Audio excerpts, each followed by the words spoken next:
What's good? What's good? It's the one and only, but what do I know? Boxing coming back at y'all with another one, man. So we got Devin Haney speaking on the possibility of him and Tank Davis colliding in the future, and also Shakur Stevenson. All right.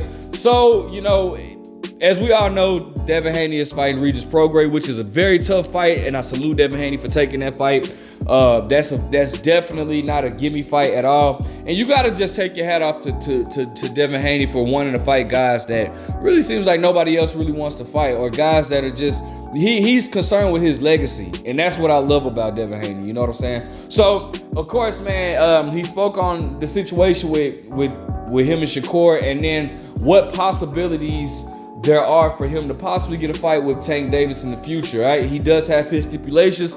So without further ado, let's get into it and then we'll talk about it. All right, so shout out to Boxing News 24. It says, Devin Haney on Gervonta Davis, it would have to be at 140. All right, so it says, Devin Haney says Gervonta Tank Davis will need to come up to light welterweight to fight him at 140 instead of the contest in the lightweight division. I'm sorry. Did I say lightweight earlier? Like it says, he said Gervonta Davis will need to come up to light welterweight. I don't know if I said it. I'm having a brain freeze. Tank will need to come up to 140 to fight him instead of the contest being at 135. Devin's conditions for a fight with Tank sounds unrealistic and signals that he would either doesn't want it or he wants to send a message to the PBC, Mayweather promotion, and to the Baltimore native. He's not going to another needy, desperate B-side situation that they can railroad to a poor deal. I think that he does want to fight. I disagree. I do think that he wants to fight. We've seen that when Gervonta has an opponent in the subordinate position, he plays it to the hilt. Sticking weight stipulations in with Ryan Garcia and Mario Barrios are two examples of that.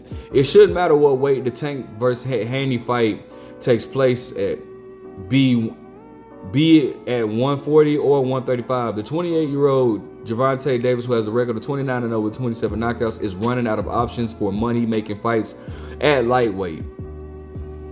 And his management at PBC will need to start matching him up against quality opposition now that Showtime is exiting boxing. Tank has a good thing going fighting on Showtime, and them not demanding that he face an A-level opposition all these years.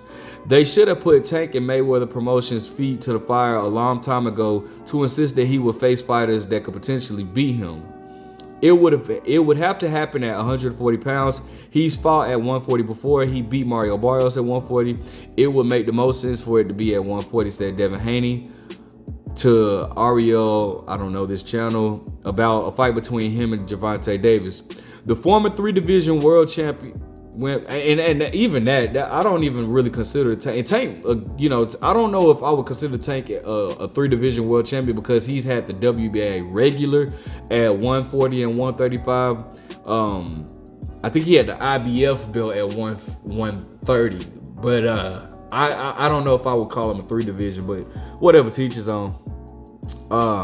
The former 3-division world champion Tank fought Mario Barrios for his WBA regular light welterweight belt in 2021 at 140. So if Tank was willing to fight Barrios, who some felt was a paper champion, at 140, he should have no problems facing Haney at the same weight unless if he's scared of losing. If Al Haymon moves his PBC company to Amazon Prime, as some think he will, they're going to want to have quality fights to put on. They're probably not going to agree to let Tank fight fodder level opposition in fights that bring in poor numbers. The management for Amazon Prime will likely insist on quality fights from PBC, which could shock the system for Gervonta Davis because he's been facing lesser opposition his entire career. Haney, who has the record of 30-0, 15 knockouts, still holds the undisputed lightweight championship. So, actually, I don't think he does. I think his WBC belt is up for grabs between Shakur and De Los Santos. But anyways, so it would make more sense for the fight with Tank to be at 135. We presented it to him if he had said yes to the offer, the fight would have been made. It would have been with Top Rank, said Haney when asked how close he got into facing the WBC mandatory Shakur Stevenson. Haney has a point. If Shakur, they just flipped the switch to Shakur. But anyways, if Shakur really wanted to fight him, he would have agreed to the 75-25 split because it would have given him an opportunity to become undisputed at 135. That's what I said. With those 4 belts, Shakur popularity would have gone to the next level, and he would have been able to transmute his undisputed championship to a big payday against Tank Davis. Did top rank boss Arum tell Shakur not to accept the 75-25 offer from Haney, or was it the childish pride thing on his part that made him not agree to the deal? This was a classic example of someone failing to see the big picture, and it could be a signal of the problems Top Rank may have ahead of them in the future when trying to get an important fight for Shakur to turn him into a star. His pride may hold him back. I think his ego made him say no, and people around him also. I don't think he truly wanted to fight. I think he really wanted to push me out of position. He wanted to fight me for a vacant belt rather than to fight me. He wanted to fight for a vacant belt rather than to fight me. Devin continued about Shakur. He chose the route to fight for the vacant WBC 135 belt against Edwin De Los Santos. It's not surprising to me because it was a publicity stunt. It was all about clout and pushed me out of position. He chose that route. Maybe one day we'll still get it on, said Haney. All right, so let's talk about it.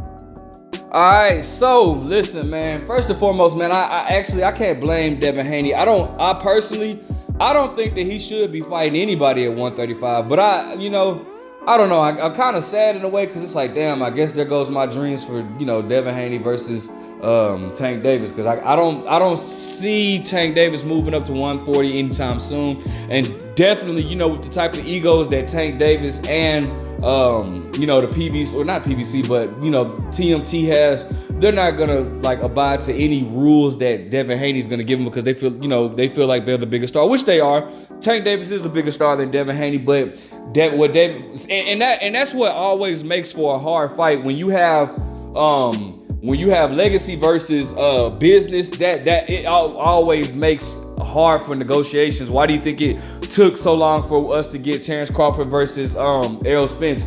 Legacy versus business. So in this situation, that's exactly what that is. Tank Davis being the bigger star, but Devin Haney doing more legacy-wise. That always collides and makes it hard to negotiate. So I don't think that we're gonna ever see this fight. And I really wanted to see this fight. I've always stated, and I've stated this before, I think Tank Davis would beat Devin Haney. I think that Devin Haney makes more mistakes towards the later part of the fight when fatigue starts to set in. Who knows though? He may not have that issue at 140, but if we're going based off of how he looks at 135, I feel like he always makes mistakes towards the later ends of the fight because of fatigue setting in. And I think that Tank Davis has the power to stop him. I don't think that he would be able to take a shot from Tank Davis. Seeing him hurt by Jorge Linares in the later rounds, I just think that if Tank Davis lands a shot like that, or for any shot, and people also forget Tank Davis is a very good boxer. Tank Davis can box. You know what I'm saying? So people often forget that. So I thought Tank would stop him, but it looks like we're not gonna ever get this fight.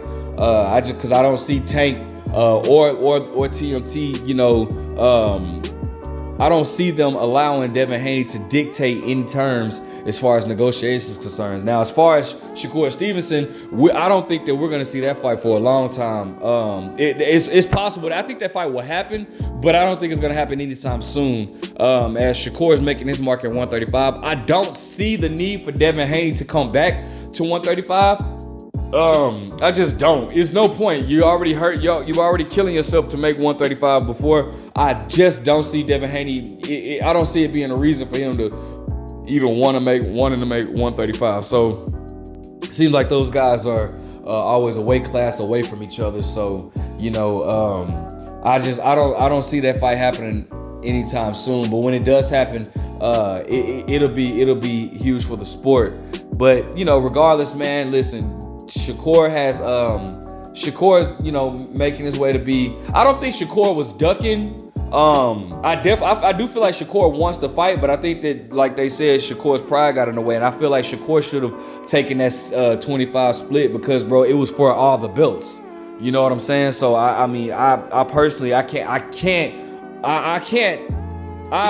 more of the blame on Shakur for not getting that fight done. But anyways, let me know what you guys think. Like, comment, subscribe. But what do I know?